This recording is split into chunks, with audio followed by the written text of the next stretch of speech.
Assalamualaikum warahmatullahi wabarakatuh.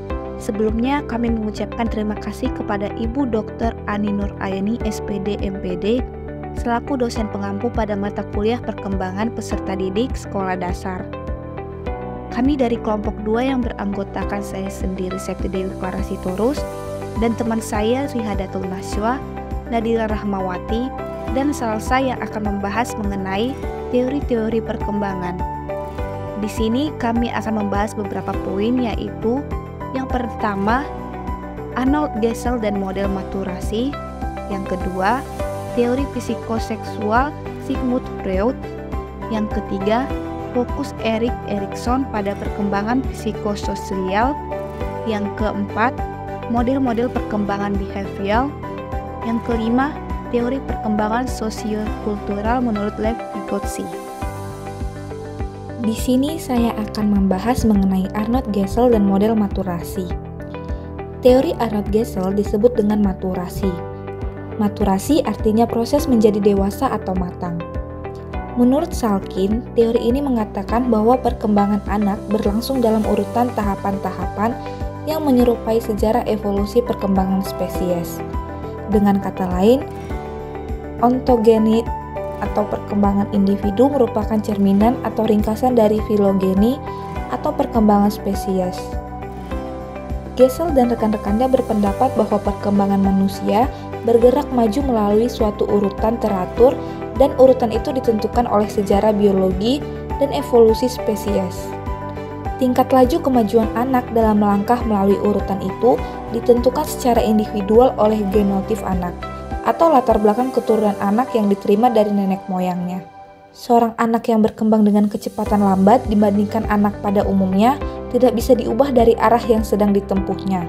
Sebagaimana pula anak yang berkembang lebih cepat juga tidak bisa berubah dari arahnya. Lingkungan bisa mempengaruhi untuk sementara kecepatan perkembangan anak. Gesell merumuskan ada beberapa prinsip perkembangan, yaitu 1. Prinsip arah perkembangan. Perkembangan tidak berlangsung acak, melainkan dalam pola yang teratur. Perkembangan bergerak maju secara sistematis dari kepala hingga ujung kaki. Contoh, bayi yang baru lahir relatif lebih matang susunan saraf motoriknya di bagian kepala daripada yang ada di bagian kaki. Perkembangan juga bergerak dari pusat tubuh ke arah luar ke arah pinggir. 2. Prinsip jalinan timbal balik.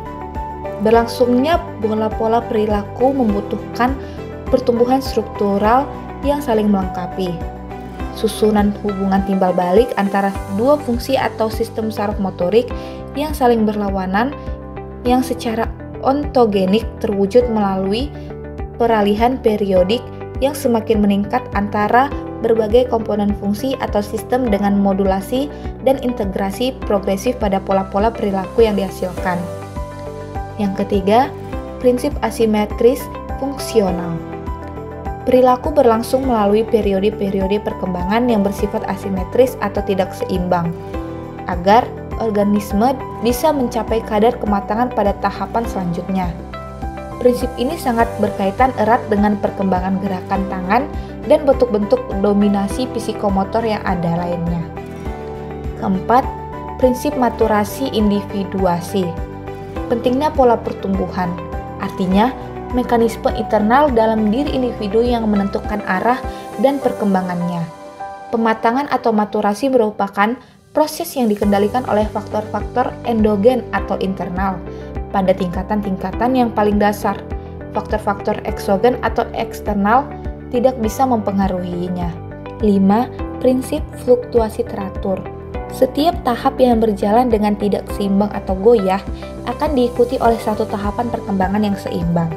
Artinya bahwa perkembangan bergerak naik turun antara periode stabil dan periode tidak stabil, dan antara periode pertumbuhan aktif dan periode konsolidasi. Fluktuasi progresif ini yang amat mirip dengan kaidah memberi dan menerima. Dalam prinsip jalinan timbal balik, berpuncak pada serangkaian tanggapan yang bersifat stabil. Semua fluktuasi ini bukannya tidak dikehendaki atau berjalan lancar. Sebaliknya, semua itu merupakan upaya organisme untuk mempertahankan keutuhannya sambil memastikan bahwa pertumbuhan yang berkelanjutan tetap berjalan. Materi selanjutnya adalah teori psikomotor. psikoseksual Sigmund Freud.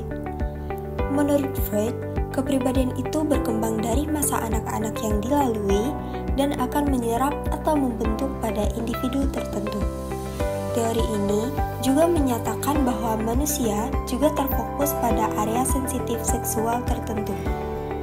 Jadi, teori ini menekankan pada peran penting dorongan seksual dan pengalaman masa kanak-kanak dalam membentuk kepribadian seseorang. Ada 3 komponen dalam teori ini. Komponen pertama adalah komponen dinamik. Freud menetapkan konsep kekekalan energi pada perilaku manusia dan menghasilkan energi psikis. Sumber utama dari energi psikis ini adalah insting atau dorongan psikologis yang muncul tanpa dipelajari. Yang kedua adalah komponen struktural. ID adalah tempat penyimpanan bagi semua insting yang bertujuan mengurangi ketegangan melalui pemenuhan kebutuhan secara serta-merta. Ego adalah hasil interaksi antara organisme dengan lingkungannya dan akibat pengurangan ketegangan yang terkait dengan kebutuhan tertentu. Dan superego, salah satu tujuannya adalah mencegah ID agar tidak mengekspresikan dorongan yang tidak pantas secara sosial. Yang terakhir, yang ketiga adalah komponen tahapan atau seksual. Pertama, tahap oral. Terjadi pada tahun pertama di kehidupan dan fokus rangsangannya ada pada mulut, seperti menghisap dan juga menggigit. Yang kedua adalah tahap anal. Berlangsung tahun kedua sampai kelima pada bayi. Kesenangannya berpusat pada anus, misalnya buang air besar dan buang air kecil. Yang ketiga adalah tahap falik. Tahap falik ini kesenangannya berpusat pada alat kelamin. Pada tahap ini, anak-anak mengalami kompleks Oedipus pada anak laki-laki atau kompleks Elektra pada anak perempuan. Kemudian yang keempat adalah tahap latensi, dimulai usia ke-7.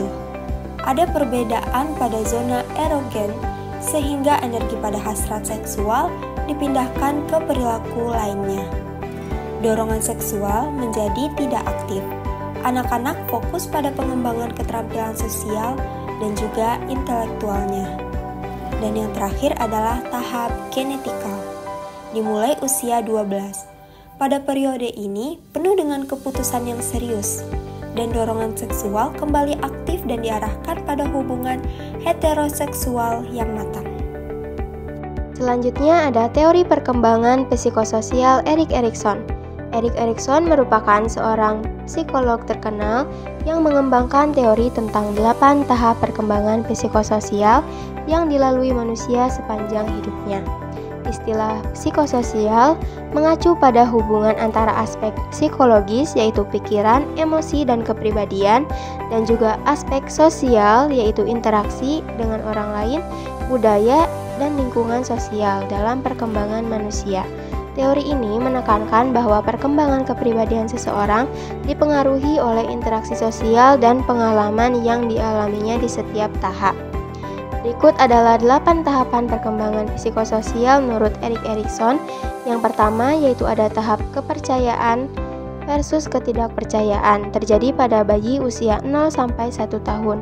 Fokusnya yaitu pengembangan rasa percaya terhadap pengasuh dan lingkungan. Tugas perkembangannya yaitu bayi belajar untuk mempercayai bahwa kebutuhannya akan dipenuhi oleh pengasuh. Krisisnya, jika kebutuhan bayi ini tidak terpenuhi secara konsisten, ia akan mengembangkan rasa tidak percaya dan kecurigaan terhadap dunia. Lalu yang tahap kedua, otonomi versus rasa malu dan keraguan, terjadi pada balita usia 2-3 tahun. Fokusnya yaitu untuk mengembangkan rasa mandiri dan kontrol diri. Tugas perkembangan, anak mulai belajar melakukan aktivitas sendiri seperti makan, berpakaian, dan buang air. Krisisnya yaitu jika anak terlalu sering dikritik atau diatur, ia akan mengembangkan rasa malu dan ragu terhadap kemampuannya. Lalu tahap ketiga ada inisiatif versus rasa bersalah. Terjadi pada prasekolah yaitu usia 3-6 tahun. Fokusnya yaitu pengembangan inisiatif dan kemampuan untuk merencanakan dan melaksanakan kegiatan. Tugas perkembangannya yaitu anak mulai berinisiatif dalam bermain dan berinteraksi dengan teman sebayanya. Krisisnya, jika anak terlalu sering dihukum atau dilarang, ia akan mengembangkan rasa bersalah dan takut untuk mengambil inisiatif. Tahap keempat, ada kerajinan atau industri versus inferioritas. Terjadi pada usia sekolah yaitu 7-12 tahun. Fokusnya yaitu pengembangan rasa kompeten dan produktif. Tugas perkembangannya, anak mulai belajar keterampilan akademik dan sosial di sekolah. Krisisnya, jika anak merasa tidak mampu atau tidak berhasil dalam belajar, ia akan mengembangkan rasa rendah diri dan tidak kompeten. Tahap kelima ada identitas versus kebingungan identitas. Terjadi pada remaja usia 12-18 tahun. Fokusnya yaitu pengembangan identitas diri dan pemahaman tentang siapa diri mereka. Tugas perkembangannya, remaja mencari tahu minat, nilai-nilai dan peran mereka dalam masyarakat. Krisisnya, jika remaja tidak mampu menemukan identitas diri yang jelas, mereka akan mengalami kebingungan identitas dan ketidakpastian tentang masa depan. Tahap keenam yaitu intimasi dan isolasi. Terjadi pada pemuda usia 20 tahunan. Fokusnya yaitu pengembangan hubungan intim dan komitmen dengan orang lain. Tugas perkembangannya, dewasa muda ini mencari pasangan hidup dan membangun hubungan yang langgeng. Krisisnya, jika dewasa muda ini tidak mampu membangun hubungan yang intim, mereka akan merasa terisolasi dan kesepian. Tahap yang ketujuh yaitu generativitas versus stagnasi. Terjadi pada separuh baya usia akhir 20-an sampai 40-an tahun. Fokusnya yaitu pengembangan rasa peduli terhadap generasi mendatang dan kontribusi terhadap masyarakat. Tugas perkembangannya, dewasa menengah ini terlibat dalam pekerjaan, keluarga, dan kegiatan sosial yang bermanfaat bagi orang lain. Krisisnya, jika dewasa menengah merasa tidak produktif atau tidak memberikan kontribusi yang berarti, mereka akan mengalami stagnasi dan merasa tidak berarti. Lalu tahap yang terakhir, tahap 8, integritas versus keputusasaan. Terjadi pada manula usia 50 tahun ke atas. Fokusnya yaitu pengembangan rasa puas dan menerima kehidupan yang telah ia jalani. Tugas perkembangannya yaitu lansia merenungkan kehidupan mereka dan merasa bangga dengan apa yang telah mereka capai. Krisisnya, jika lansia ini merasa menyesal atau tidak puas dengan kehidupan mereka, mereka akan mengalami keputusasaan dan ketakutan akan kematian. Selanjutnya, model-model perkembangan behavioral. Penganut behavioral percaya pada perilaku yang dapat dilihat oleh mata dan dapat diobservasi secara langsung. Istilah behaviorisme ini mencakup berbagai model behavioral yang beraneka ragam yang berkaitan dengan pendapat mengenai seberapa besar pengaruh lingkungan. Tokoh-tokoh behaviorisme adalah sebagai berikut. Yang pertama, Edward Lee Thorndike. Thorndike menciptakan sebuah teori pembelajaran mekanistik dan objektif yang memfokuskan pada perilaku tampak. Ia lebih menginterpretasikan pada hubungan stimulus dan respon. Nah, konsep ini menjelaskan bagaimana pengulangan suatu tindakan yang diikuti oleh hasil positif memperkuat perilaku tersebut. Hukum utama dalam teorinya adalah law of effect. Respon yang diikuti konsekuensi positif akan diperkuat, sedangkan yang diikuti konsekuensi negatif akan melemah. Selanjutnya, law of exercise. Semakin sering suatu perilaku dilakukan, semakin kuat hubungan stimulus dan respon. Selanjutnya, law of readiness. Kesiapan seseorang untuk bertindak mempengaruhi pembelajaran. Contohnya, kucing dalam puzzle box belajar membuka pintu dengan menekan tuas untuk mendapatkan makanan. Tokoh yang kedua, Ivan Petrovich Pavlov. Penelitian Pavlov mengenai refleks terkondisi. Pavlov menjelaskan bagaimana perilaku dapat dikondisikan melalui asosiasi stimulus dan respon. Penelitian ini berhubungan dengan fungsi air liur yang dikeluarkan anjing secara tidak sengaja apabila makanan diletakkan di mulut mereka. Tokoh yang ketiga, Vladimir M. Bekhterev. Minat Bekhterev adalah pengkondisian respon motorik. Dia menemukan bahwa gerakan refleksif dapat terjadi tidak hanya karena stimulus tak terkondisi, tetapi juga stimuli yang telah diasosiasikan oleh stimulus awal. Dalam hal ini, ia menekankan bahwa refleks bisa dipengaruhi oleh asosiasi stimulus, baik yang tak terkondisi maupun yang sudah dipelajari. Berbeda dengan Pavlov, ia meneliti gerakan refleksif manusia dapat dikendalikan oleh lingkungan. Contohnya, jika seseorang menyentuh benda panas, ia akan menarik tangannya secara otomatis. Namun, dengan pembelajaran seseorang bisa mengantisipasi dan menghindari situasi tersebut. Tokoh yang keempat, John B. Watson. Menurut Watson, psikologi harus membatasi dirinya untuk fokus hanya pada ilmu-ilmu dan studi yang sifatnya objektif.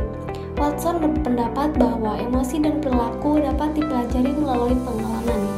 Bagi Watson, metode behaviorisme adalah yang pertama, observasi dengan atau tanpa menggunakan alat. Yang kedua, metode-metode pengujian. Yang ketiga, metode laporan verbal. Yang keempat, metode refleks terkondisi. Watson menganggap bahwa semua perilaku dipelajari dari lingkungan dan bukan dari faktor bawaan. Contohnya, eksperimen Little Albert menunjukkan bahwa ketakutan bisa dipelajari melalui pengalaman. Pada eksperimen tersebut, seorang bayi awalnya tidak takut pada tikus putih. Watson memasangkan tikus putih dengan suara keras yang menakutkan. Akhirnya, bayi menjadi takut pada tikus putih meskipun tanpa suara. Di sini, Watson menekankan bahwa semua perilaku, bahkan emosi, bisa dibentuk melalui conditioning. Tokoh yang kelima, William M. C. Dougal. Teori insting M. C. Dougal mengatakan bahwa perilaku manusia berasal dari tendensi-tendensi dari dalam diri membentuk pikiran dan juga tindakan. Menurutnya, manusia bertindak berdasarkan dorongan alami yang ada dalam diri mereka, dan insting ini adalah pendorong utama perilaku manusia. Contoh, naluri bertahan hidup membuat manusia berusaha mencari makan tanpa perlu diajari. Tokoh yang keenam, Edward C. Tolman. Tolman berpendapat adanya tujuan dalam perilaku dapat didefinisikan di dalam istilah-istilah behavioral objektif. Dengan kata lain, perilaku menunjukkan tanda-tanda adanya tujuan dan orientasi pada pencapaian sebuah tujuan atau mempelajari cara untuk mencapai tujuan.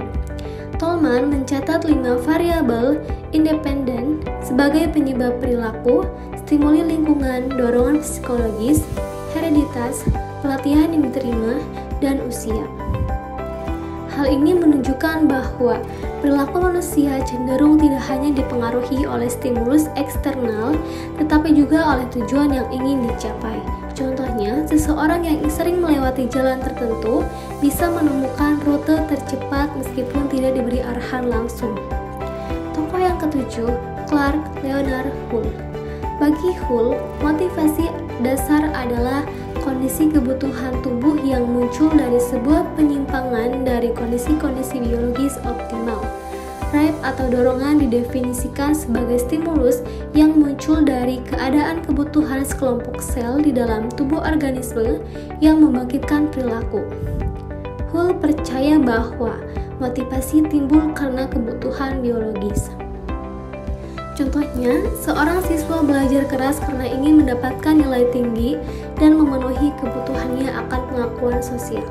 Tokoh selanjutnya, B.F. Skinner. Pengkondisian operan milik Skinner beroperasi pada lingkungan organisme karena perilaku sebagian besar adalah tipe operan, maka pendekatan yang paling efektif terhadap sebuah sains perilaku adalah mempelajari pengkondisian dan peniadaan perilaku peran ini. Skinner menekankan penguatan, reinforcement, dan hukuman, punishment dalam membentuk perilaku. Contohnya, anak yang mendapatkan hadiah karena belajar rajin akan lebih termotivasi untuk belajar lagi. Tokoh yang ke-9, Albert Bandura. Respon behavioral tidak terpicu secara otomatis pada manusia melalui stimulus eksternal, seperti yang terjadi pada mesin atau robot. Tetapi, menurutnya reaksi terhadap stimuli itu teraktivasi dengan sendirinya. Menurutnya, manusia belajar melalui pengamatan dan imitasi serta proses kognitif seperti perhatian, ingatan, dan motivasi berperan besar dalam bagaimana perilaku terbentuk. Konsep utamanya adalah modeling atau meniru dan juga keyakinan diri. Contohnya, anak kecil meniru perilaku orang tua atau idolanya, atau seorang anak belajar berbicara sopan setelah melihat orang tuanya berbicara sopan. Tokoh yang ke-10, Julian Rotter. Kondisi kognitif internal memberikan pengaruh terhadap pengalaman eksternal. Rotter memfokuskan banyak klise terhadap sumber penguat. Lokus, kontrol internal penguatan tergantung pada diri mereka sendiri, dan lokus, kontrol eksternal penguatan tergantung pada kekuatan dari luar. Berarti, mereka percaya bahwa hasil dipengaruhi oleh kekuatan luar seperti keberuntungan atau nasib. Secara keseluruhan, model-model teori behaviorisme ini menggambarkan bagaimana perilaku manusia terbentuk melalui interaksi dengan lingkungan dan juga pengaruh dari stimulus serta penguatan yang dialami. Selanjutnya, saya akan membahas mengenai teori perkembangan sosiokultural menurut Lev Vygotsky. Teori Vygotsky bersifat sosiokultural. Artinya, teori ini menekankan konteks sosial di mana perkembangan terjadi. Perkembangan tidak bisa dipisahkan dari konteks sosial tempat perkembangan itu berlangsung. Pembelajaran bisa mengarahkan perkembangan. Unsur penting dalam teori Vygotsky adalah konsep mengenai zona perkembangan proksimal atau ZPD, merupakan jarak antara tingkatan potensial perkembangan anak dan tingkatan kemampuan anak pada saat ini. Jadi, kesimpulan dari materi hari ini adalah setiap teori memberikan wawasan yang berharga tentang berbagai aspek perkembangan manusia. Tidak ada teori yang sepenuhnya sempurna dan masing-masing memiliki keterbatasan. Memahami berbagai teori membantu kita mendapatkan pandangan yang lebih komprehensif tentang bagaimana manusia tumbuh dan berkembang. Penting untuk mempertimbangkan faktor-faktor lain seperti budaya, konteks sosial, dan pengalaman individu dalam memahami perkembangan. Sekian presentasi dari kami, semoga teman-teman dapat memahami materi yang kami sampaikan. Terima kasih. Wassalamualaikum warahmatullahi wabarakatuh.